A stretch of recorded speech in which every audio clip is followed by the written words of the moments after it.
మన యొక్క మనవులను ఆలకించడానికి కొన్ని అడ్డంకులు ఉంటాయి.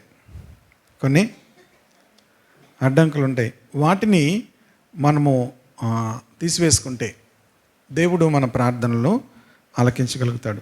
కనుక దేవుని సన్నిధిలో మనకున్నటువంటి ఆటంకాలు తొలగించుకోవాలి. మొదటిగా మన జీవితాల్లో అపనమ్మకము అనేది లేకుండా ఉండాలి. ప్రార్థన చాలా ప్రాముఖ్యమైనది. అయితే అందులో ఎంత ప్రార్థిస్తున్నప్పటికీ కూడా అపనమ్మకంతో ప్రార్థిస్తే దానివల్ల ఏ విధమైనటువంటి పని జరగదు. యేసు ప్రభు దగ్గరికి ఒక వ్యక్తి వచ్చినప్పుడు, నేను ఇది చేయగలను నమ్ముతున్నావా అని అడిగాడు ప్రభు. నేను ఇది చేయగలను నమ్ముతున్నావా అంటే ప్రభు అతను ఏమన్నాడంటే, నేను నమ్ముతున్నాను ప్రభువా, అయితే నాలో అపనమ్మకము లేకుండా సహాయం చేయి. కనుక దేవుని బిడ్డలమైనటువంటి మనము ప్రార్థిస్తుంటున్నప్పుడు మనలో అపనమ్మకాన్ని మనము తీసివేసుకోకపోతే దేవుని దగ్గర నుంచి ఏ విధమైనటువంటి కార్యములు కూడా మనము అనుభవించలేము. అపనమ్మకం కనుక, లేకపోతే అవిశ్వాసము కనుక, అవిశ్వాసముతో ఎన్ని ప్రార్థనలు చేస్తున్నా ఏ విధమైన పని కూడా ప్రతిఫలం కూడా మన జీవితంలో జరగదు. కనుక అవిశ్వాసము తీసేసుకోవాలి. ఎలా తీసుకోవాలి అంటే, మన విశ్వాసాన్ని బలపరిచే వాక్యాలు మనకు ఉండాలి. విశ్వాసాన్ని బలపరిచే వాక్యాలు మనకు ఉండాలి. కనుక విశ్వాసం అనేది దేని మీద బేస్ అయి ఉంటుందంటే వాక్యం మీద ఆధారపడి ఉంటుంది, పరిస్థితులను బట్టి కాదు.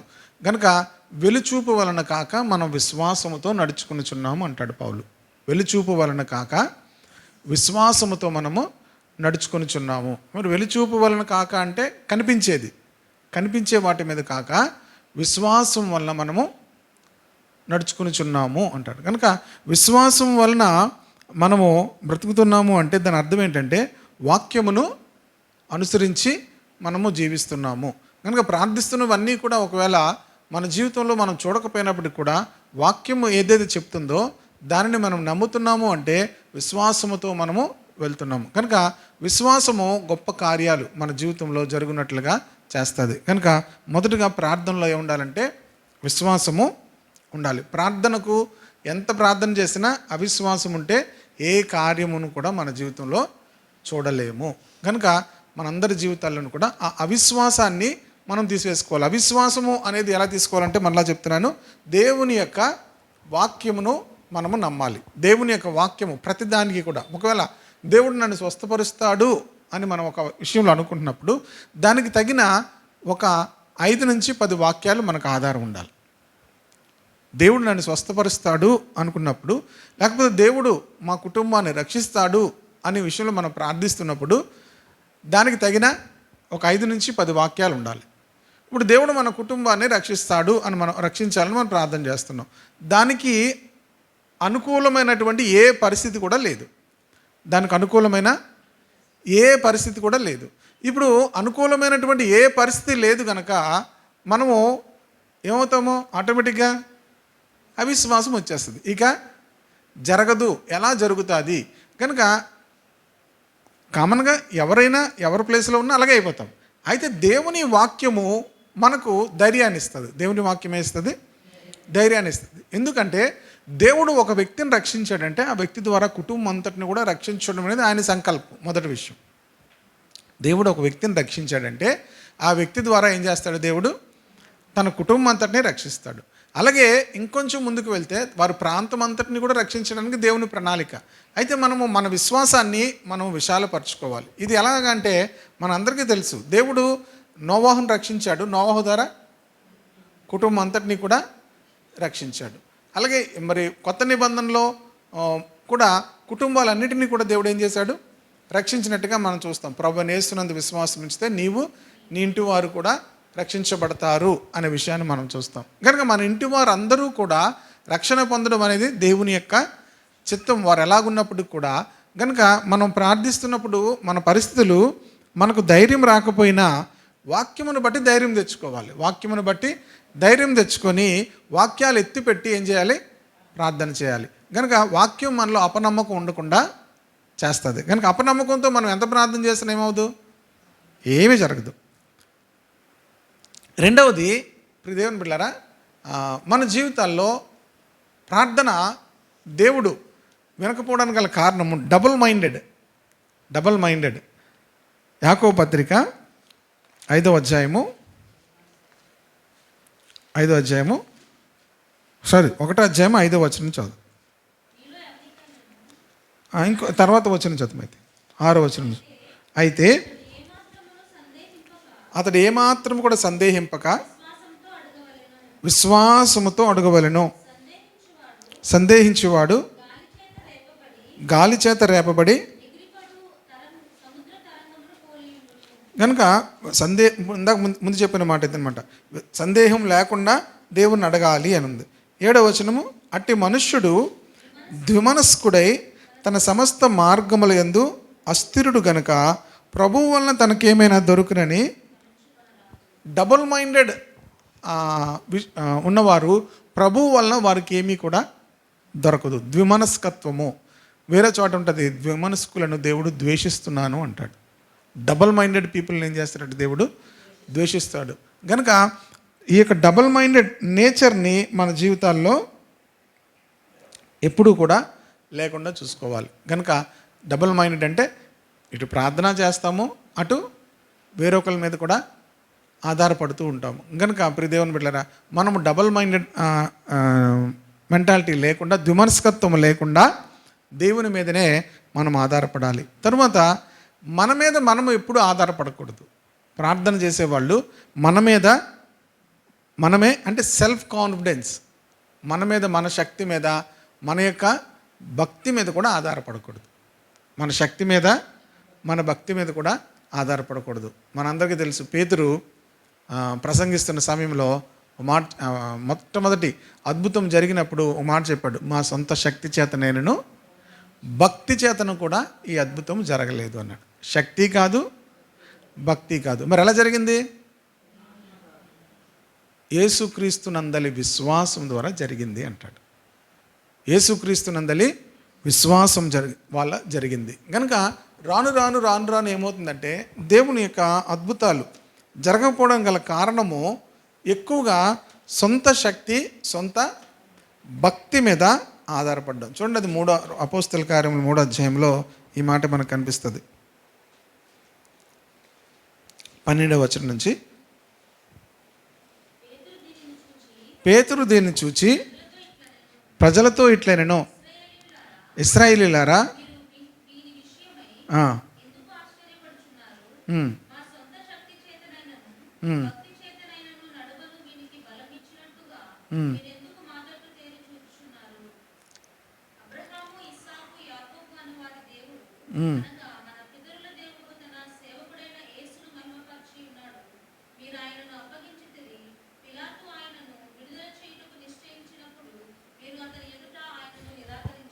చాలు చూడండి, ఇక్కడ చక్కని మాట పేతురు ప్రసంగిస్తున్నాడు. పేతురు దీన్ని చూచి ప్రజలతో ఇట్లనెను, ఇశ్రాయేలీయులారా, మీరు వీని విషయమై ఎందుకు ఆశ్చర్యపడుతున్నారు? ఇప్పుడు ఒక పుట్టి కుంటువాడు ఏమయ్యాడు? లేచి నడుస్తున్నాడు. అందరూ ఆశ్చర్యపోతాం లేదా? పేతురు ఏమంటున్నాడు? మీరెందుకు ఆశ్చర్యపడుతున్నారు అంటున్నాడు. ఆశ్చర్యపడే విషయమే కాదు అది, అందరూ ఆశ్చర్యపడిపోయే విషయం. పుట్టి కుంటువాడు ఎంతోమంది తీసుకొచ్చి ప్రతిరోజు ఒకరు తీసుకురారు కదా, తీసుకొచ్చి ఎక్కడ పెడుతున్నారు? దేవాలయం బయట కూర్చోబెట్టి వెళ్ళిపోతున్నారు. రోజు బహుశా వచ్చిన వాళ్ళందరూ కూడా అతనికి డబ్బులు వేస్తున్నారు. పేతురు యోహాన్లు వచ్చినప్పుడు కూడా వాడు అలాగే చూశాడు, అయ్యా అని భిక్షం అడుగుతున్న సమయంలో మరి మనందరికీ తెలుసు, పేతురు యోహాన్లు ఏమన్నారు? వెండి బంగారం నా యొద్ద లేవు, కానీ నాకున్నదే మీకు ఇచ్చుచున్నాను అని చెప్పి ఏం చేశారు? యేసుక్రీస్తు నామంలో లేచి నడవమని చెప్తే వాడిని కుడి చేయి పట్టుకోగానే వాడి దిగ్గన లేచి ఏం చేశాడు?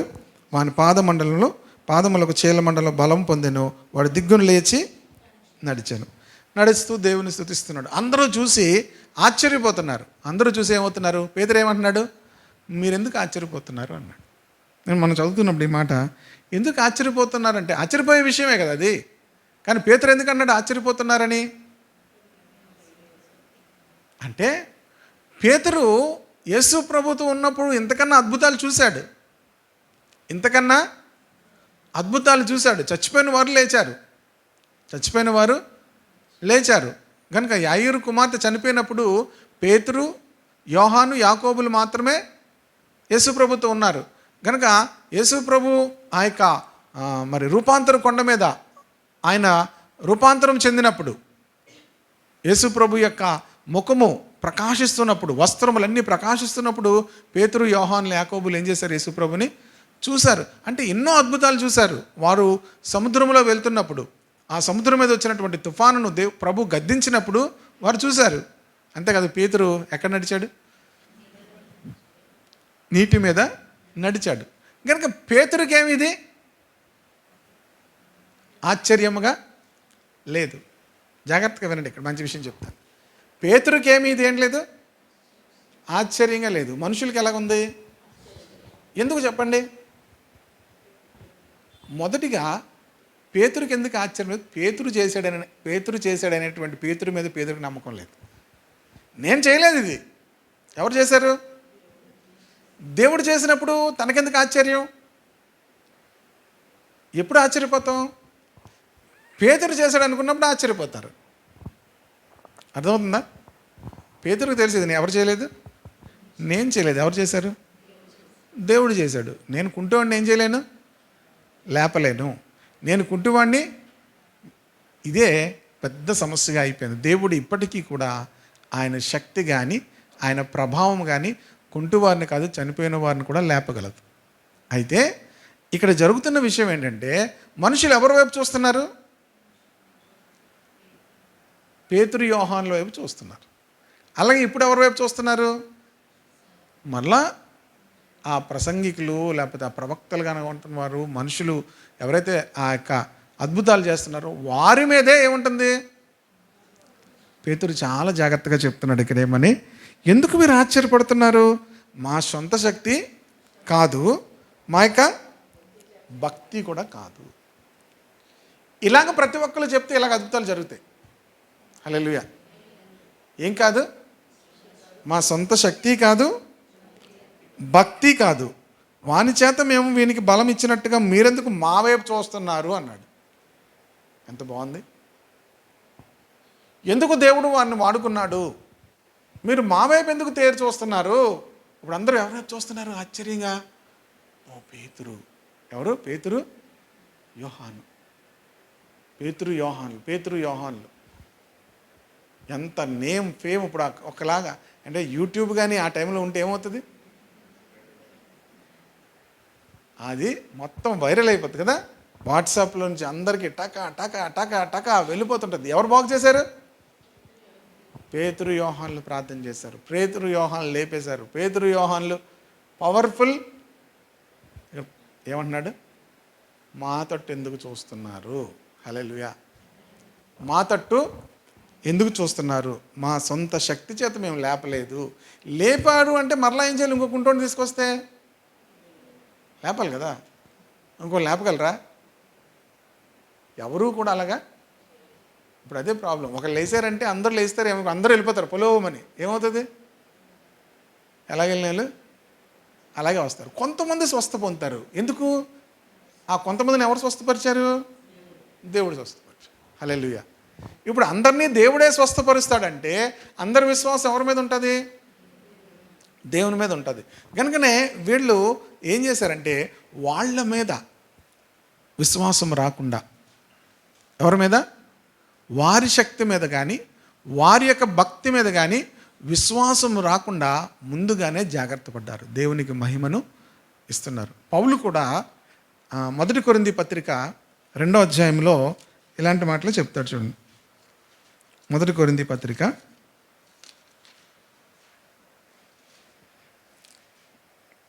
4-5 వచనాలు చదువుదాం. మీ విశ్వాసము మనుష్యుల జ్ఞానం ఆధారము చేసుకొనక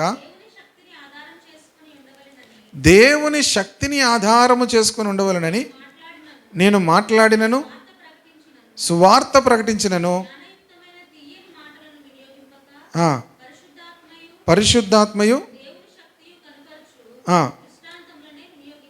చూడండి, పౌలు మీ విశ్వాసము మనుషుల జ్ఞానము ఆధారము చేసుకొనక దేవుని శక్తిని ఆధారం చేసుకొని ఉండాలి.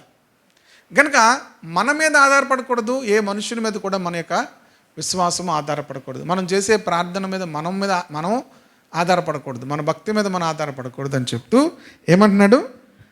దేవుని శక్తిని ఆధారం చేసుకోవాలి. మనం ప్రార్థించినా, మనము ఏ కార్యం చేసినా దేవుని శక్తి మీద ప్రజలు ఆధారపడాలి. హల్లెలూయా. దేవుని శక్తి మీద ఆధారపడవాలని నేను మాట్లాడిన, సువార్త ప్రకటించిన, జ్ఞానయుక్తమైన తీయని మాటలు వినియోగింపక పరిశుద్ధాత్మయు దేవుని శక్తియు కనపరచు దృష్టాంతములే వినియోగించితిని. వీళ్ళు దేవుని మహిమపరిచారు. వీళ్ళు ఏం చేశారు? మరలా తర్వాత చూడండి, 2వ వచనం చూడండి, 1వ వచనం నుంచి కూడా చదవచ్చు. సహోదరులారా, నేను మీ వద్దకు వచ్చినప్పుడు వాక్చాతుర్యముతో కానీ జ్ఞానాతిశయముతో కానీ దేవుని మర్మం మీకు ప్రకటించుచూ వచ్చిన వాడను కాను. వాక్చాతుర్యం అంటే మాట్లాడేటువంటి ఆ నైపుణ్యత, చక్కగా ఎవరినైనా కూడా ఆకర్షించి వారితో మాట్లాడేటువంటి ఆ వాక్చాతుర్యము కానీ జ్ఞానాతిశయము కానీ, అంటే గొప్ప జ్ఞానముతో కూడినటువంటి మాటలు కానీ నేను దేవుని మర్మం మీకు ప్రకటించి వచ్చిన వాడను కాను. నేను యేసుక్రీస్తును, అనగా సిలువ వేయబడిన యేసుక్రీస్తును తప్ప మరి దేనిని మీ మధ్య నెరుగుకుందునని నిశ్చయించుకుంటుని. మీకు ఇది అర్థమైందా? ఏమైనా అర్థమైందా లేదా? అంటే పౌలు ఏమంటున్నాడంటే, సిలువ వేయబడిన యేసుక్రీస్తును తప్ప ఇక దేనిని మీ మధ్యలో నేను ప్రస్తావించను. అంటే మీ యొక్క పూర్తి కాన్సన్ట్రేషన్ అంతా కూడా ఎవరి మీద ఉండాలి? యేసుక్రీస్తు మీదకి రావాలి. చాలా జాగ్రత్తగా ఉంది. మనం చాలా పవర్ఫుల్ అనుకుంటాం. ఎవరు? మనుషులు అనుకుంటాం. మనుషుల్లో పవర్ఫుల్ కాదు. ఇది వాళ్ళు చక్కగా చెప్తున్నారు. మేము కాదు. ఎవరు? ప్రభు వైపు మీరు చూడండి. ప్రభు వైపు మీరు చూడండి. అందుకనే యేసుక్రీస్తును, అనగా సిలువ వేయబడిన యేసుక్రీస్తును తప్ప మరి దేనిని మీ మధ్య నెరుగుకుందని నిశ్చయించుకుంటుని. నేను ఎలాగున్నానో చెప్తున్నాడు చూడండి, 3వ వచనం. బలహీనతతోనూ భయముతోనూ వణుకుతోనూ, బలహీనతతోనూ భయముతోనూ, ఎవరు? ఇక్కడ పౌలు చెప్తున్నాడు. పౌలు ఎలాగున్నాడు ఇక్కడ? బలహీనతతోనూ, అంటే నాకు బలహీనతలు ఉన్నాయి. అంటే ఏ భయం? బలహీనతలు అంటే మీరు అనుకున్నవి పాపం విషయమే బలహీనతలు కాదు. పౌలుకు కొన్ని బలహీనతలు ఉన్నాయి. తన శరీరంలో ముళ్ళుంది. కొంతమంది అంటారు తనకి కళ్ళు సరిగా కనబడవు అంటారు. శరీరంలో తనకేముంది? ముళ్ళుంది. తనకు బలహీనత ఉంది. భయంతోనూ ఎంతో వణుకుతోనూ మీ వద్ద ఉన్నాం అని చెప్తూ, అంటే మాలో ఏమీ లేదు, సిలువ వేయబడిన యేసుక్రీస్తులోనే శక్తి ఉంది. ఆ సిలువ వేయబడిన యేసుక్రీస్తును మేము మీకు ప్రకటిస్తున్నాం. కనుక మన ప్రార్థన మన మీద ఆధారపడకూడదు. మనుషుల యొక్క శక్తిని, మనుషుల యొక్క భక్తిని ఆధారం చేసుకొని ఉండకూడదు. అప్పుడు దేవుని యొక్క శక్తిని మనం చూడగలుగుతాం. అందుకే పేతురు నీడ పడితే ప్రజలకు ఏం కలిగిందట? ఇప్పుడు చాలామంది అదే చేస్తున్నారు, కానీ జరగదు. ఎందుకు జరగదు? పేతురు ఏమి నా నీడ పడితే స్వస్థత వస్తుందని చెప్పలే. అది 2-3 జరిగాయి. మనుషులు ఏం చేశారు? ఆటోమేటిక్గా పేతురు వస్తుంటే ఆ నీడ పడాలని చెప్పి రోగులను తీసుకొచ్చి దారిలో ఉంచారు. ఆ నీడ ఎవరి మీద పడుతుంటే వాళ్ళకి అది ఏమీ పబ్లిసిటీ చేయలేదు. ఆ నీడ పడాలని, ఆ నీడ పడితే స్వస్థ వస్తుందని దేవుని బిడ్డలారా, పేతురు యోహానులు చెప్పలేదు, కానీ అవి జరుగుతూ ఉంది. హల్లెలూయా. ఎందుకంటే వారు పూర్తిగా దేవునికి మహిమిస్తున్నారు. అలాగే పౌలు జీవితంలో కూడా పౌలు నడికట్లు కానీ, పౌలుకు తగిలిన చేతుగుడ్డలు కానీ ఎవరి మీదైనా పెడితే వారికి స్వస్థ వచ్చిందట. ఇది వచ్చింది కానీ వీళ్ళు ఏం చేయలేదు. మేము ప్రార్థన చేసి కర్చీఫ్లు ఇస్తే అవి స్వస్థ వస్తుందని వాళ్ళు ఏం చేయలేదు.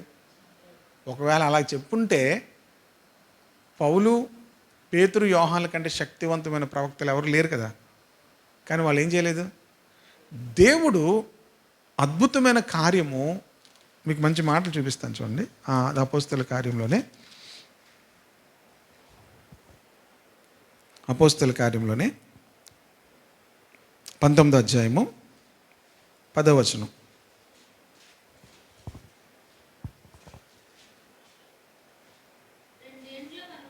రెండేండ్ల వరకు ఇలాగు జరిగేను కనుక యూదులేమి, గ్రీసు దేశస్థులేమి, ఆసియాలో కాపురమున్న వారందరూ ప్రభువు వాక్యం వినిరి.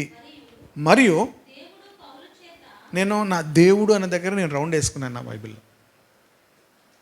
పౌలు విశేషమైన అద్భుతాలు చేశారని రాయలేదు. దేవుడు పౌలు చేత విశేషమైన అద్భుతాలు ఎవరు చేయించారు? దేవుడు చేయించాను. పరిశుద్ధాత్ముడు ఎంత జాగ్రత్తగా ఆ వాక్యాన్ని రాశారో చూడండి. దేవుడు పౌలు చేత విశేషమైన అద్భుతాలు చేయించాను. ఇక్కడ ఎవరికి మహిమ వెళ్ళింది? ఎవరికి మహిమ వెళ్ళింది? మనం అందరం కూడా పాత్రల్లో వంటలు చేస్తాం కదా. మనందరం కూడా పాత్రలు ఏం చేస్తాం? వంటలు చేస్తాం. రేపు చాలా బిజీగా ఉంటారు అందరూ పాత్రల్లో వంటలు చేయడంలో. కనుక కొద్దిమంది అయితే చిన్న పాత్ర, ఎక్కువ మంది అయితే పెద్ద పాత్ర. ఇప్పుడు పాత్రలో వంట అయిన తర్వాత ఎవరు అతిశయిస్తారు? చేసిన వాళ్ళ పాత్ర? ఎవరు చేశారు? ఎవరు చేశారో వాళ్ళు అతిశయిస్తారు. ఆ బిర్యానీ నేనుండాను, ఆ వంట కూర నేనుండాను. పాత్ర నోర్మి నేను అంటదా? పాత్ర ఏమంటుంది? తినేసాక ఎక్కడికి వెళ్తుంది పాత్ర? సింక్లోకి వెళ్తుంది. అవునా? మంద కూడా అదే పరిస్థితి. మంద కూడా అదే పరిస్థితి. పౌలు గురించి ప్రభు ఏం చెప్పాడు చూడండి. 9వ అధ్యాయము 15వ వచనం చూడండి. అందుకు ప్రభువు, నీవు వెళ్ళుము, అన్యజనుల ఎదుటను, రాజుల ఎదుటను, ఇశ్రాయేలీయుల ఎదుటను నా నామం భరించుటకు ఇతడు నేను ఏర్పరచుకొనిన. అక్కడ రెండో నేస ఏమని చూడండి. పాత్రై ఉన్నాడు. ఏముంది అక్కడ? పాత్రై ఉన్నాడు. ఇందులో అది లేదు కానీ, అంటే మన సాధనం అని ఉంది, కానీ అక్కడ ఏముంది? పాత్ర, వెస్సెల్. ఇంగ్లీష్లో ఉంది వెస్సెల్ అని కనుక ఇప్పుడు దేవుని బిడ్డలారా, ఇంగ్లీష్లో ఉంది చోజన్ వెస్సెల్. పాత్ర. మనం ఏమంటే పాత్ర అనుకోవాలి. అర్థమైందా? మనం ఏంటి? పౌలుకు దేవుడు ముందుగానే చెప్తున్నాడు, అననీతో చెప్తున్నాడు, అతడు నేను ఏర్పరచుకున్న పాత్ర. ఇప్పుడు పాత్ర ఏమవకూడదు? అది వాళ్ళు అది చేశారు కనుక వాళ్ళ పరిచర్య అంతా కూడా అలాగే సాగింది. చాలా జాగ్రత్తగా ఉండాలి. వాళ్ళు ఎక్కడ కూడా దేవుని యొక్క మహిమను వాళ్ళు దొంగలించలేదు. ఈరోజు ప్రతి ఒక్కరూ కూడా ఏమవుతుందంటే, నేను విమర్శించడానికి చెప్పట్లే, ఎందుకు జరగట్లేదనే విషయం చెప్తున్నా. మహిమ ఎవరికి వెళ్ళాలంటే పూర్తిగా గ్లోరీ బిలాంగ్స్ టు గాడ్. దేవునికి మహిమ అంతా వెళ్ళాలి.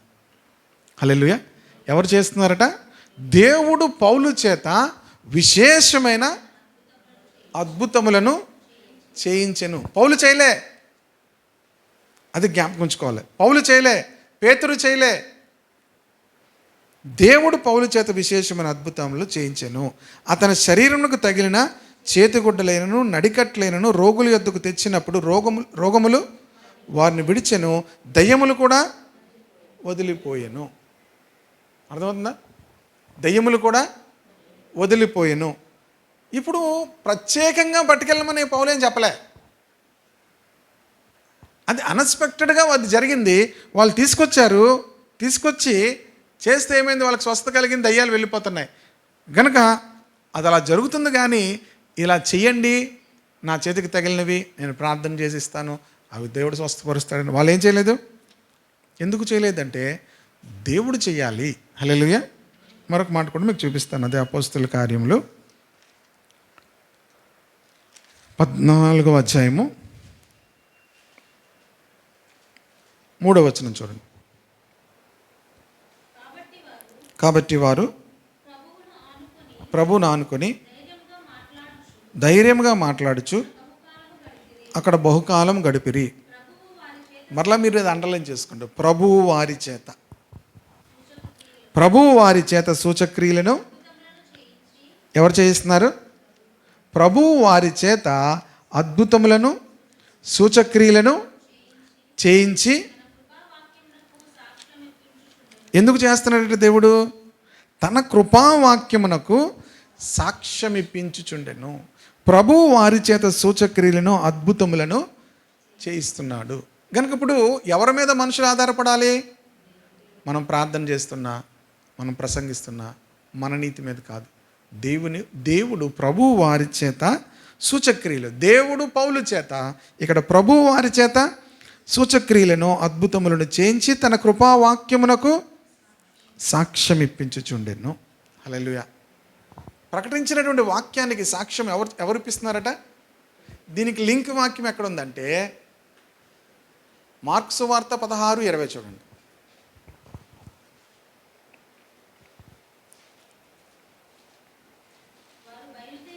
వారు బయలుదేరి వాక్యమంతటా ప్రకటించిరి. ప్రభువు వారికి సహకారుడై ఉండి వెనువెంట జరుగుచూ వచ్చిన సూచక క్రియల వలన వాక్యమును స్థిరపరచుచుండెను. వాక్యం ప్రకటిస్తున్నారు వాళ్ళు. ప్రభువు వారు వెనువెంట ఉండి ఏం చేస్తున్నాడట? వాక్యమును ఎలాగా? సూచక్రియల వలన వాక్యమును ఏం చేస్తున్నాడట? ప్రభు స్థిరపరచుచున్నాడు. సూచక్రియలు జరుగుతున్నాయి. ఎందుకు జరుగుతున్నాయి? వాక్యమును స్థిరపరచడానికి. అర్థమవుతుంది కదా? ఇది ఈ క్రమంలోనే ఉంటే ఇప్పటికీ కూడా దేవుడు అద్భుతాలు చేయగలడు. హల్లెలూయా. దేవుని మహిమ ఎవరికి వెళ్తుంది? మనుషులకు వెళ్తుంది. దేవుని మహిమ ఎవరికి వెళ్తుంది? మనుషులకు వెళ్తుంది. వాళ్ళు క్లియర్గా ఒప్పుకున్నారు. మా సొంత శక్తి చేత నేను భక్తి చేతనను చేసినట్లుగా మా వైపు ఎందుకు చూస్తున్నారు? మా వైపు ఎందుకు చూస్తున్నారు? కనుక మా వైపు చూడొద్దు. ఎవరి వైపు చూడండి? దేవుడు అబ్రహాము, ఇస్సాకు, యాకోబు అను వారి దేవుడు, మన పితరుల దేవుడైన తన సేవకుడైన యేసును మహిమపరిచి ఉన్నాడు. యేసును మహిమపరిచి ఉన్నాడు. కనుక మన ప్రార్థనలో మనం కాదు మహిమ పొందవలసింది, ప్రభువుని మనం మహిమపరచాలి. ఎవరు మహిమపరచాలి? ప్రభువును మహిమపరిచేటువంటి ప్రార్థనలు మనం చేస్తే దేవుడు ఎప్పటికీ కూడా అద్భుతాలు చేయగలడు, చేస్తాడు. ఆమేన్. హల్లెలూయా. మన జీవితాల్లో ఆయన అద్భుతాలు చేయగలడు. కనుక ప్రార్థనలో జవాబులు పొందకపోవడానికి గల కారణం ఎవరంటే మనమే. మన మీద మనం ఆధారపడ్డాం, మన భక్తి మీద మనం ఆధారపడ్డాం, మన నీతి మీద ఆధారపడ్డాం కాదు, ప్రభువు మీద ఆధారపడాలి. సిలువ వేయబడిన యేసుక్రీస్తు మీద మనము ఆధారపడాలి. హల్లెలూయా.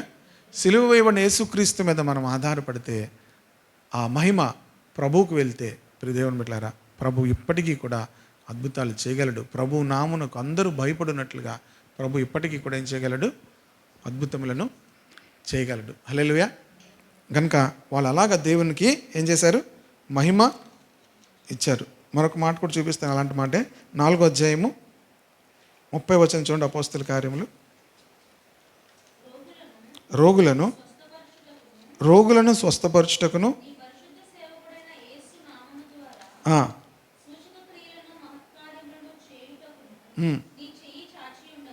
ఎవరు చేయి చాయిందంట? రోగులను స్వస్థపరచుటకును, ఇంకేముంది? యేసు నామం ద్వారా సూచక్రియలు మహత్కార్యములు చేయుటకు నీ చెయ్యి చాచి ఉండగా.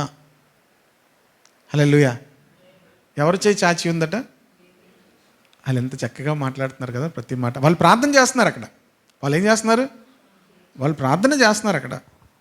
ఆ 4వ అధ్యాయంలో వారు ప్రార్థన చేస్తారు. నీ చెయ్యి చాచి ఉండగా. ఎందుకు చెయ్యి చాచి ఉందంటే రోగులను స్వస్థపరచుటకు నీ పరిశుద్ధ సేవకుడైన యేసు నామం ద్వారా సూచక్రియలు మహత్కార్యములు చేయుటకు నీ చేయి చాచి ఉండగా నీ దాసులు బహుధైర్యంగా వాక్యం బోధించినట్లు అనుగ్రహించుము.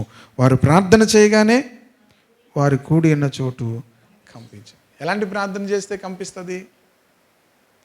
నీ చెయ్యి చాచి ఉంది. అద్భుతములను సూచక్రియలను ఎవరు చేస్తున్నారు? చాపబడిన ప్రభు యొక్క హస్తము. చాపబడిన ప్రభు యొక్క హస్తము. గాయపడిన యేసుక్రీస్తు యొక్క హస్తము అద్భుతాలను చేస్తుంది. కనుక ప్రభు వైపు వాళ్ళు ఏం చేశారంటే ప్రజలు చూచేటట్లుగా వారు పరిచర్య చేశారు. ప్రభు వైపు ఎప్పుడైతే ప్రజలు చూస్తారో ప్రభు అద్భుతాలు చేయగలుగుతాడు. హల్లెలూయా. మనుషుని వైపు చూస్తే మనుషునికి మహిమ వస్తుంది. నా మహిమను నేను వేరొకరికి ఇచ్చేవాడను కాను అని చెప్పాడు.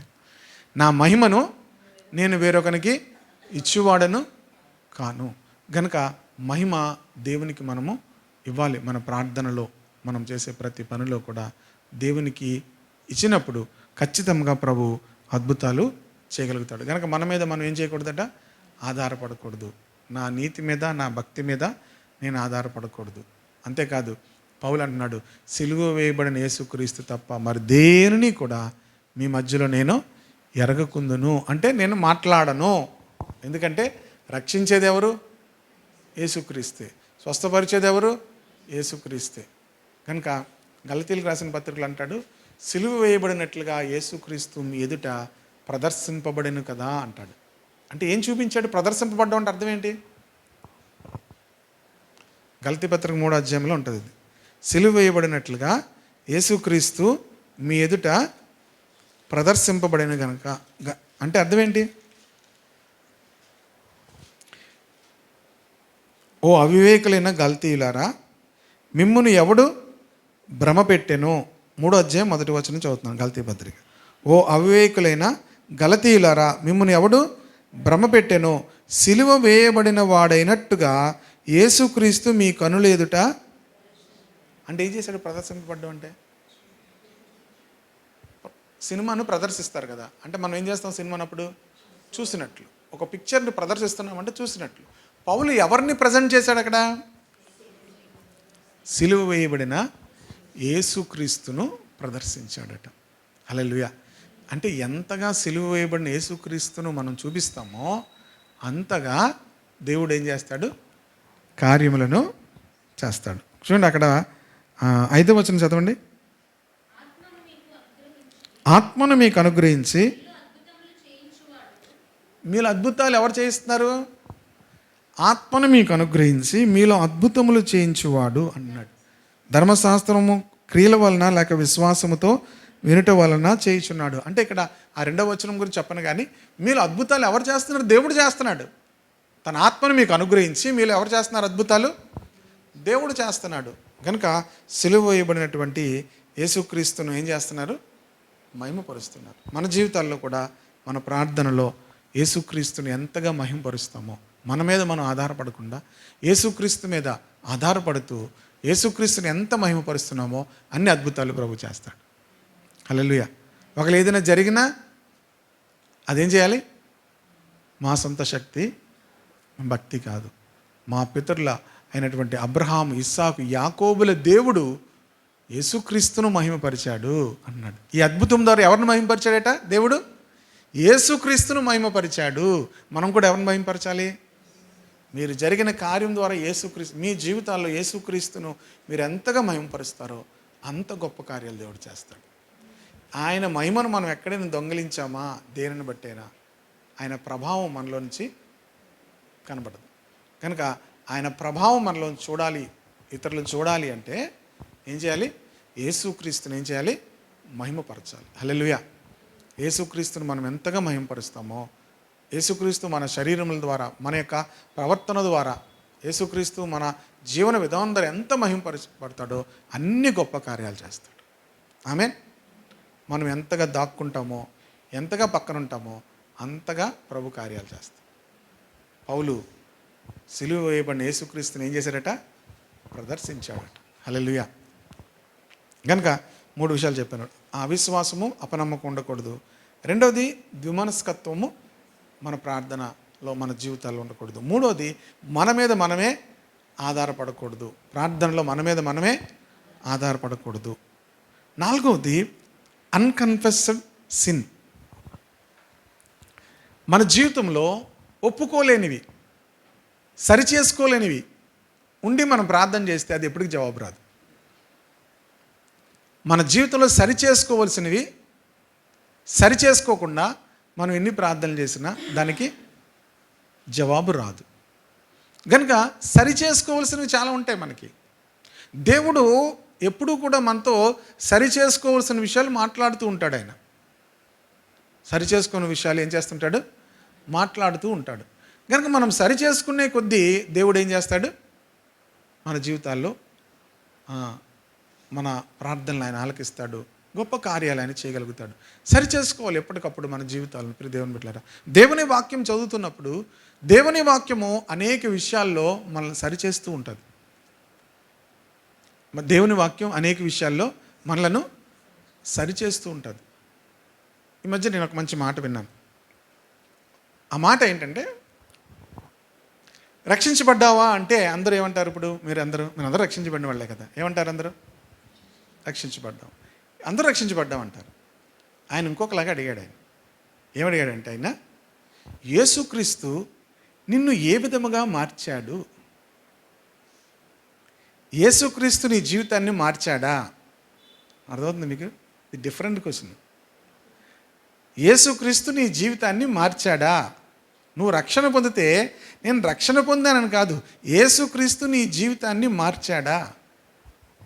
యేసుక్రీస్తు నీ జీవితాన్ని ఎలా మార్చాడు? ఇప్పుడు చెప్పండి. అప్పుడు ఖచ్చితంగా మనకు సాక్ష్యం ఉంటుంది. ఖచ్చితంగా మనకేముంటుంది? రక్షణ సాక్ష్యం ఉంటుంది. రక్షించబడ్డారంటే అంటాం. ఇప్పుడు యేసుక్రీస్తు మీ జీవితాన్ని ఎలా మార్చాడు? యేసుక్రీస్తు నమ్ముకోవడం ద్వారా నీ జీవితం ఎలా మారింది? ఇది రక్షణ సాక్ష్యం. అర్థమవుతుందా? అన్కన్ఫెస్డ్ సిన్ అంటే మనం మన జీవితాలు మార్చుకున్నప్పుడు ఖచ్చితంగా మనకేముంటుంది? సాక్ష్యం ఉంటుంది. మార్చబడ్డాయా లేదా అలాగ వస్తున్నాము, అలా వెళ్తున్నాము అని అనుకుంటున్నాం. కాదు, మన జీవితాలు ఏమవ్వాలి? యేసుక్రీస్తు ఎవరి జీవితంలోనికి వస్తాడో ఆయన వారి జీవితాలను మారుస్తాడు. హల్లెలూయా. వారి జీవితాలు ఏమవుతాయి? మార్పు చెందుతాయి, ఇంకా మార్పు చెందుతాయి, ఇంకా మార్పు చెందుతాయి. ఎంతవరకు మార్పు చెందుతాయి అంటే యేసుక్రీస్తు ఉన్నట్లుగా అయ్యేంతవరకు మార్పు చెందుతూనే ఉంటాం. హల్లెలూయా. ఎంతవరకు మార్పు చెందుతాం? యేసుక్రీస్తు ఉన్నట్లుగా, ఆయన ఉన్నట్లుగానే మనము కూడా మారిపోయేంత వరకు కూడా మన మార్పు చెందుతూనే ఉంటాం. కనుక యేసుక్రీస్తు నా జీవితాన్ని మారుస్తున్నాడు. హల్లెలూయా. అన్కన్ఫెస్డ్ సిన్ అని చెప్పాను కదా. ఒప్పుకోలేనివి, సరిచేసుకోలేనివి మన జీవితాల్లో ఉండడానికి గల కారణము యేసుక్రీస్తు మన జీవితాల్లో ఆయన మార్పు కలుగు చేయట్లేదు. మనం మారితే ఎలాగుంటుంది? ప్రతిదినము నూతనంగా ఉంటుంది. మారిస్తే ఎలాగుంటుంది? ప్రతిసారి కూడా మీరు మా రూమ్లోకి వచ్చి చూస్తే మీరు ప్రతి నెల 2 నెలలకు ఒకసారి బెడ్ ఇటు నుండి అటు ఉంటుంది, అటు నుంచి ఇటు ఉంటుంది. ఎందుకు వేస్తాం తెలుసా? మార్పు ఉంటే ఎలాగుంటుంది? కొత్తగా ఉంటుంది. మార్పు ఉంటే ఎలాగుంటుంది? అందుకే చాలామంది కొత్త బట్టలు ఉంటే ఎలాగుంటుంది? ఎందుకు? కొత్త బట్టలు వేసుకున్నారు ఆ రోజు ఎలాగుంటారు మీరు? ఎందుకు? కొత్త బట్టలు వేసుకుంటే సంతోషం ఎందుకు? మీరు ఎప్పుడైనా ఆలోచించారా? కొత్త బట్టలు వేసుకున్నాం ఇలా ఎందుకు? ఆనందం ఉంటుంది, ఆనందంగా. ఎందుకు? Anything new gives Joy. ఏది కొత్తదైనా మనకేం కలుగుతుంది? మన జీవితమే కొత్తగా ఉంటుంది అనుకో, ప్రతిరోజు ఎంత సంతోషంగా ఉంటుంది. హల్లెలూయా. మన జీవితం ప్రతిదినము కూడా ఏమవ్వాలి? ప్రతి వారం లేకపోతే ప్రతిసారి మన వాక్యం వింటున్నప్పుడు మనం మార్చుకుంటుంటే జాయ్, రక్షణ, ఆనందం, మనలో సంతోషము ఇంకా పొంగుతూ ఉంటుంది. మన సంతోషం ఏమవుతుంటుంది? ఇంకా అధికమవుతుంటుంది. ఎందుకంటే మనం ఇంకా ఏమవుతున్నాం? మారుతున్నాం కనుక.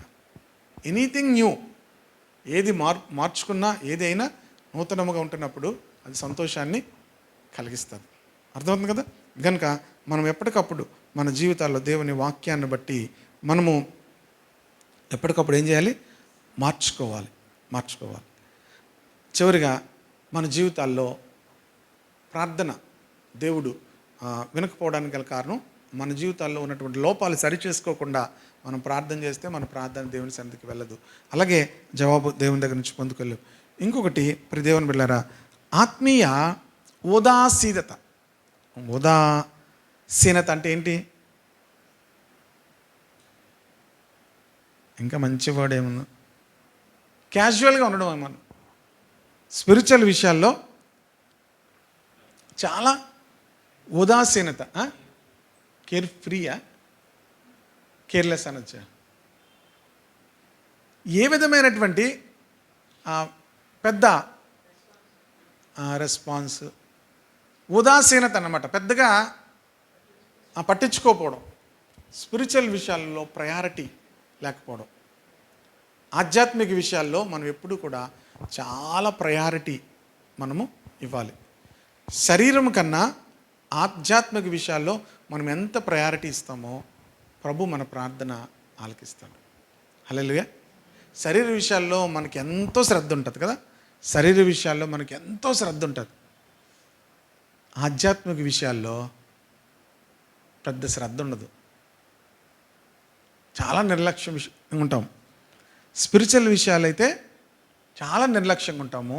శరీర విషయాలైతే చిన్న చిన్న విషయాలకి ఎంత పట్టించుకుంటారో, చిన్న చిన్న విషయాలకు ఎంత పట్టించుకుంటారు. ఇది ఇక్కడ ఉండాలి, అది అక్కడ ఉండాలి, ఇది ఎక్కడ ఉండాలి, ఇది ఎలాగ ఉండాలి, ఈ రంగు ఉండాలి, ఆ రంగు ఉండాలి. వస్త్రాలు మ్యాచింగ్ల దగ్గర, బటన్స్ దగ్గర కూడా ఎంత కేర్ఫుల్గా ఉంటారు తెలుసా? బటన్స్ ఏంటి? షర్ట్కి వేసే బటన్స్, ఈ బటన్స్ ఈ కలరా? టైలర్ ఏం చేశాడు? బై మిస్టేక్ వేరే కలర్ బటన్ ఏమైపోయాడు? ఇప్పుడు okay, what about spiritual things? ఆధ్యాత్మిక విషయాల్లో ఉదాసీనత, దాని విషయాల్లో పెద్ద పట్టించుకోరు. ప్రార్థన, ఎవరు ప్రార్థన దేవుడు ఆలకిస్తారంటే ఆధ్యాత్మిక విషయాల్లో ఎంతమంది చాలా ప్రతి విషయంలో కూడా పట్టించుకొని, ప్రభా ఈ విషయంలో నేనంత భారంగా లేను, ఇంత బాధ్యతగా లేను, ప్రభా నన్ను క్షమించు అని చెప్పి ఆధ్యాత్మిక విషయాల్లో భారము, ఆధ్యాత్మిక విషయాల్లో చాలా కేర్ఫుల్గా మనం ఉండగలిగితే, తల్లిదండ్రులు పిల్లల విషయాల్లో ఆధ్యాత్మిక విషయాల్లో చాలా కేర్ తీసుకోవాలి. భౌతిక విషయాల్లో కంటే భౌతిక విషయాల్లో కేర్ తీసుకోవాలి. దానికంటే మీకు ఎలాగైతే అర్థమవుతుంది, ఆధ్యాత్మిక విషయాల్లో ఏం చేయాలి? కేర్ తీసుకోవాలి. వాళ్ళు బాగా చదువుతున్నారనో, వాళ్ళు బాగా మాట్లాడుతున్నారనో, వాళ్ళు బాగా పనులు చేస్తున్నారనే సంతోషం కంటే వారు ఆధ్యాత్మికంగా ఎలా ఉంటున్నారు, ఆధ్యాత్మికమైన విషయాలు వారిలో ఎలాగుంటున్నాయి అనే విషయాలు మనం ఆలోచించినప్పుడు వాటి విషయంలో మనం ఏమవ్వాలి? ఆలోచించి కేర్ తీసుకుంటే దేవుని బిడ్డలారా, దేవుడు అలాంటి వారి ప్రార్థన వింటాడు. కనుక 5 విషయాలు చెప్పాను. 1 అవిశ్వాసము, 2 ద్విమనస్కత్వము, 3 మన నీతి మీద మనం స్వనీతి మీద మన మీద మనము ఆధారపడడం, 4ది మన జీవితంలో మరి ఒప్పుకొని విడిచిపెట్టవలసిన వాటి విషయంలో మనము నెగ్లెక్ట్ చేస్తే, ఎప్పటికప్పుడు మనం మార్చుకుంటూ మన జీవితాలను సరిచేసుకుంటుంటే దేవుడు మన ప్రార్థనలు ఆలకిస్తాడు, ప్రార్థనకు జవాబులు ఇస్తాడు, గొప్ప కార్యాలు మన జీవితంలో చేస్తాడు. చివరిగా మన ఆధ్యాత్మిక విషయాల్లో ఉదాసీనత లేకుండా ఏం చేయాలట? ఎప్పటికప్పుడు మన జీవితాల్లో స్పిరిచువల్ రివైవల్ మనం ఎప్పటికప్పుడు, తర్వాత ఎప్పుడైనా చెప్తాను, స్పిరిచువల్గా మనమే ఎలా రివైవల్ చేసుకోవాలి, ఉజ్జీవంగా మనం ఉండగలుగుతాం. హల్లెలూయా. కనుక అలాంటి ఆధ్యాత్మిక అనుభవంలో ప్రభు మనలందరినీ నడిపించును గాక. ఇలాగానే మీరు ప్రాక్టీస్ చేస్తే భక్తి గొప్ప కార్యాలు మీరు చూస్తారు. దేవుడు పౌలు చేత విశేషమైన అద్భుతాలు చేయించెను. కనుక ఆ మాటలు చదువుతున్నప్పుడు ఎంతో భయం వేస్తుంది. ఏదో చిన్నది జరిగిందంటే ఎంతో అతిశయపడతాం. ప్రభా క్షమించు. ఎవరు చేశారు అది? దేవుడు చేశాడు. పౌలు చేత విశేషమైన అద్భుతాలు, ప్రభు వారి చేత వారిలో గొప్ప సూచక్రియలు చేసెను అని 13వ అధ్యాయంలో చూసాం. కనుక ప్రభు హస్తము రోగులను స్వస్థపరచుటకును సూచక్రియలు చేయుటకును ఆయన చాచి ఉన్నాడు. కనుక ప్రార్థన చేసుకుందాము. రేపటి దినం కొరకు కూడా మనము ప్రార్థన చేసుకుంటూ ప్రభు హస్తము మనందరికీ తోడుగా ఉండేలాగా ప్రార్థన చేసుకుందాం. మహోన్నతుడా, పరిశుద్ధుడా ప్రభా, మా సొంత శక్తి భక్తి కాదు ప్రభు. అబ్రహాము, ఇస్సాకు, యాకోబులు దేవుడు యేసుక్రీస్తును మహిమపరిచాడని పేతురు, యోహానులు అనేకుల మధ్యలో నిన్ను మహిమపరిచారు ప్రభా. దేవా, ఎల్లప్పుడూ మేము నిన్ను మహిమపరుస్తూ నిన్ను గణపరుస్తూ నీ సన్నిధిలో ప్రార్థించే కృప మాకు దయచేయండి నాయన. కొద్దిమందిగా మేమున్నాము దేవా, ఈ మాటలు అందరి జీవితాల్లో ఫలింపచేయండి దేవా. నీ హస్తము నాయన మీరు చాపమని ప్రార్థన చేస్తున్నాం.